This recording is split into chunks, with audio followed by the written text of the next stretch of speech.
పాలకులలోని శ్రీ రామలింగేశ్వర స్వామి ఆలయాన్ని కేంద్ర మంత్రి శ్రీనివాస్ వర్మ దర్శించుకున్నారు. వీరికి ఆలయ అధికారులు పూర్ణ కుంభంతో స్వాగతం పలికారు. స్వామివారిని దర్శించుకుని ఆలయంలో ప్రత్యేక పూజలు చేశారు.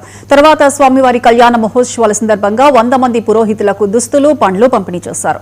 ఈ సందర్భంగా కేంద్ర మంత్రి మాట్లాడుతూ ఆకివీడిలో పాత రామాలయం స్థానంలో సామరస్యంగా కొత్త రామాలయం నిర్మిస్తామని తెలిపారు. అవసరమైతే విశ్వ హిందూ పరిషత్ ఆధ్వర్యంలో నిర్మాణం పూర్తి చేస్తామని ఆయన పేర్కొన్నారు.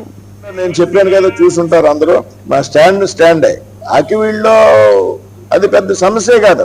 ఆకివీడులో కొత్త ప్రాంతంలో రామాలయం కడతామని చెప్పట్లే. అదేవిధంగా వేరే ప్రార్థనా మందిరం ఉంటే దాన్ని తీసేసి రామాలయం కడతామని కూడా చెప్పట్లే. రామాలయం ఉన్నది ఇక్కడ.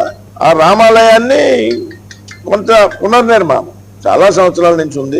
దాన్ని కొంత పునర్నిర్మాణం చేయాలనే ఆలోచనలో భాగంగా స్థానికంగా కొన్ని ఇబ్బందులు అనుకోకుండా చిన్న ఘర్షణ జరగడం జరిగింది అనేటువంటి ఆలోచన అది. నేను అందరికి పిలిపించా. నేను కూడా ఆకివీడు వెళ్ళా.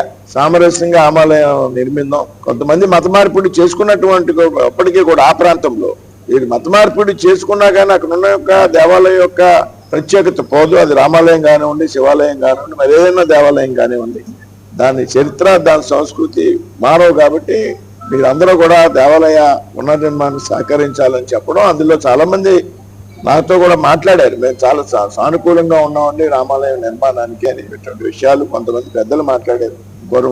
మరికొంతమంది పెద్దలు ఉంటే కూడా వారితో మాట్లాడి కలిసి వస్తే అందరూ కలిపి రామాలయం నిర్మిద్దాం అనేటువంటి. ఒకవేళ రాకపోతే రామాలయాన్ని విశ్వ హిందూ పరిషత్ ఆధ్వర్యంలో రామాలయం